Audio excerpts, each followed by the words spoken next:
2 weeks to film, edit, and create a script for a short film. The task itself is going to be very hard, and in that respect I'm very happy with the way the match turned out. The amount of energy and sacrifice that each of the individual characters put together towards the end goal was astounding and made it so much easier as director. I very like the music in this scene, and I must thank Gian for picking such a good piece. I found it very hard to pick a good piece for this. I went through a lot of songs, but I found that they were too happy or they didn't quite fit the emotions of Shane. But this piece really seems to complete it well. Another thing that I must mention is the amount of non-verbal habits that each of the characters had. I was quite surprised, especially with none of the characters themselves being an actor or have done drama. I was quite surprised with the habits they had, and it's brilliant, absolutely brilliant on camera. It just characterizes who they are just so much, and it portrays such a small message, but such a vital message to the audience.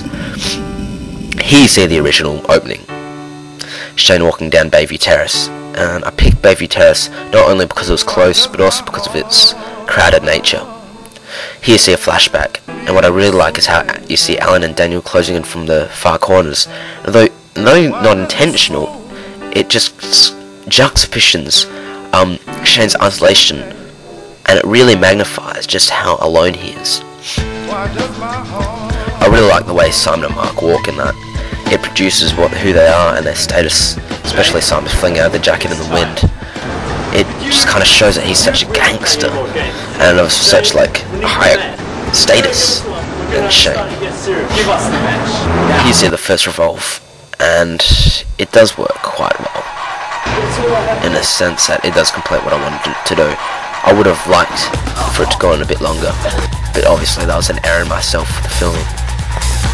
Here Chemical Brothers bass test, and it just times in with so many of the action, so many significant things so well. Although we must thank Mark's car for letting us do the tracking shots, it does add a big factor towards the movie. I think that will be a running joke for a while to come.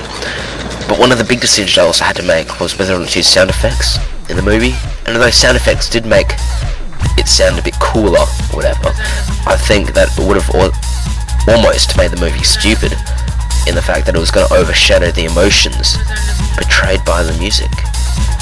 In a perception, you don't really have such realistic sound effects, and that's why I chose not to. I still believe that it was a perception that he had. This was one of the last scenes that we shot, and if I had my way I would have liked to reshoot a few things, but it's hard to get everything right in one take.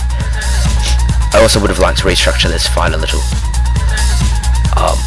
The transition from Sam to Mark wasn't quite as smooth as I wanted to be, but big mention there must go to Shane for rolling under. So the improvisation that was totally improvised wasn't in the script, and it just made it looks so good on camera. But I love the way here Greg says futile. It's almost hysterical laughing. I don't get it, and he's smiling at the same time. I laugh every time I see that bit. Here coming to the end, and the resolution for me was a bit quick, bit too quick, and if you can look closely you do see the tripod in the back of that revolve. Stop trying to run from the truth. But the words that all the gangsters here are meant to try and tie in with the song, and for some reason, I don't know why, but I always cut Simon a bit short in the beginning and a bit short at the end when I'm filming, and it's really annoying because now I can't add some of the lines that he said. But here's the flashback. It does work alright. I mean,